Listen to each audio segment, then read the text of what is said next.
Conceptos.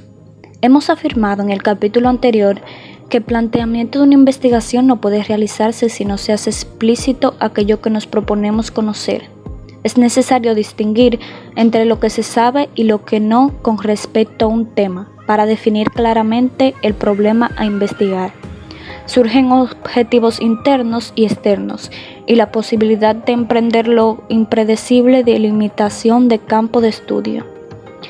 El cometido que cumple el marco teórico es situar a nuestros problemas dentro de un conjunto de conocimiento que permite orientar nuestra búsqueda y nos ofrezca una conceptualización adecuada de los términos que utilizamos. El punto de partida para construir un marco de referencia no constituye nuestro conocimiento previo. Es por ello que muchos grupos de investigación no se presentan una sección aparte dominada a marco teórico. El problema de la casualidad. Tal vez, y la preocupación de todo científico se refieren a las causas que originan los fenómenos. El investigador desea responder a preguntas tales como: ¿por qué algunos árboles crecen en climas húmedos y otros en zonas secas? ¿Por qué existe la burocracia? ¿Por qué las radiaciones atómicas producen problemas genéticos? Encontrar las cosas que producen estos hechos es una realidad, hallarles una explicación. Si encontramos que un cierto fenómeno F se produce siempre que estamos en presencia de la condición C, y que si ésta no se halla presente nunca ocurre F, estaríamos en condiciones de afirmar que C es la causa de F y que F es efecto de C. A este tipo de relación más estricto que puede vincular ambos términos y recibe el nombre de la relación causal o relación de causa-efecto. En este sentido, son varias las posiciones que existen desde la aceptación del modelo estadístico, propiciada por Emilio Durkheim a fines del siglo pasado, hasta las proposiciones marxistas o estructuralismo pasado por los aportes que puede proporcionar la llamada teoría del caos. En estos casos es preciso tener en cuenta que la noción estrecha de a causa ha sido suplantada con ventaja por el concepto más abierto de determinación. Decir que determina haber significa tan solo expresar que ejerce una influencia que es capaz de modificar o alterar el comportamiento de B. Diríamos así que A es causa de B, por tanto se puede estar determinado además por muchos otros elementos. Para orientar al lector en este tipo de complejo terreno es que veremos seguidamente una clasificación de distintos tipos de condicionamientos que desde un punto de vista estrictamente lógico existen en diferentes circunstancias. Tipos de determinación. Estudiar la forma en que distintos elementos pueden determinarse entre sí no es otra cosa que analizar los diferentes tipos de condicionamiento que puede existir entre un hecho y otro hecho, pues la determinación que existía entre ellos puede concebirse como una forma en que tales hechos se relacionan o condicionan entre sí. Estos tipos de condicionamiento pueden adoptar diversas formas, de las cuales presentamos las 4 más importantes. A. Condiciones necesarias. Son aquellas sin las cuales es imposible que ocurra un determinado fenómeno. Es imprescindible que estén presentes para que se produzca el hecho, aunque no quiere decir que cada vez que se encuentren ocurra el fenómeno estudiado. B. Condiciones suficientes. Se refieren a circunstancias que, siempre que aparecen, desencadenan el suceso que se está estudiando, aunque no es necesario que ellas estén presentes para producirlo, pues otras condiciones diferentes podrían por su parte ocasionarlo. C. Condiciones contribuyentes. Son aquellas que favorecen de una manera decisiva el suceso investigado y que generalmente suelen producirlo, aunque no alcancen un determinismo que pueda considerarse como necesario o suficiente. Las condiciones contribuyentes pueden tener una variada incidencia sobre el objeto condicionado, pudiendo contribuir en mayor o menor medida a que éste se produzca. D. Condiciones contingentes. Son circunstancias que, pudiendo favorecer la ocurrencia del hecho estudiado, se presentan solo eventualmente, pudiendo estar por completo ausente en la mayoría de casos. Las variables. Una vez que alcanzamos un conocimiento amplio del tema a investigar, de sus antecedentes, aspectos principales y enfoques más usuales, debemos abocarnos a entrar dentro del problema. Los factores más importantes en el que intervienen, para ello hay que delimitar las principales facetas y los subproblemas diferenciales que se plantean, ordenándolos lógicamente y relacionándolos de acuerdo a su propia naturaleza. De ahí surgirán las características y factores básicos que forman parte del problema y a través de los cuales podemos explorarlo, describirlo o explicarlo. La publicidad y otros factores semejantes. Estos factores encontrados deben ser posteriormente elaborados y estudiados hasta que podamos llegar a formularlos en forma de cualidades o características que se entrelazan en el fenómeno a investigar. Gracias a ellos estaremos en condiciones de construir el marco teórico, dentro del cual se inserta el fenómeno de nuestro interés. Cuando es posible, llegado a este punto, encontrar que nuestro marco teórico puede ser esquematizado como un conjunto de elementos interdependientes a los cuales es posible medir, convendrá apelar a la noción de variable para organizar nuestros conceptos. Por variable entendemos cualquier característica o cualidad que es susceptible de asumir diferentes valores. Cuando nos referimos a cualidades que pueden tener los objetos de estudios, hablamos de propiedades que estos tienen. Nunca se refiere al objeto en sí. Una mesa no puede tener en sí una variable, pero si nos referimos a la altura de esta, estamos efectivamente en presencia de una variable, o sea, esa cualidad de la mesa es una variable.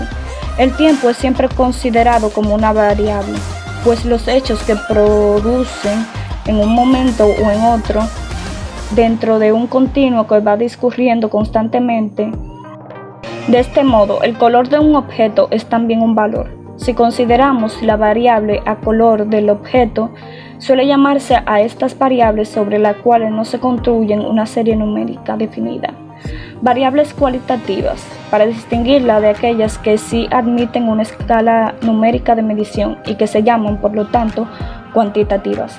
Todos los valores que llegan a tener una variable pueden entenderse como una serie, como una sucesión más o menos ordenada de posibilidades.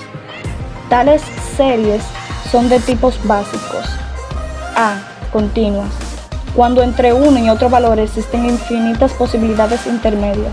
Por ejemplo, la altura de una persona, el peso de un objeto, el rendimiento de un estudiante, etc. B. Discretas.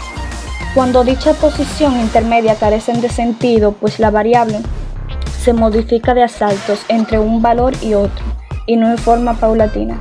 Un caso particular de una serie discreta la constituye aquel en que la misma posee solamente dos posibilidades.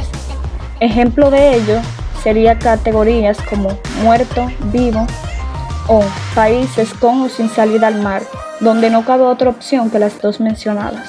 En tal caso, la variable se denomina dicotómica. Variables y dimensiones. Sucede en la práctica que muchas de las características que nos interesa estudiar no son tan simples como las de algunos ejemplos anteriores. Resulta muy sencillo medir y comparar la variable cantidad de hijos que posee una persona, pero nos enfrentamos a una dificultad mayor si pretendemos conocer el rendimiento de un estudiante o el grado de patriarcalismo que presenta una sociedad. Cuando nos hallamos frente a una variable de este tipo que son complejos de por sí, ya que resumen o integran una multiplicidad de aspectos diversos, debemos recurrir a subdividir o descomponer la variable en cualidades más simples y por lo tanto más fáciles de medir. A estas subcualidades que en conjunto integran la variable las llamamos dimensiones. Por dimensión entendemos un componente significativo de una variable que posee una relativa autonomía.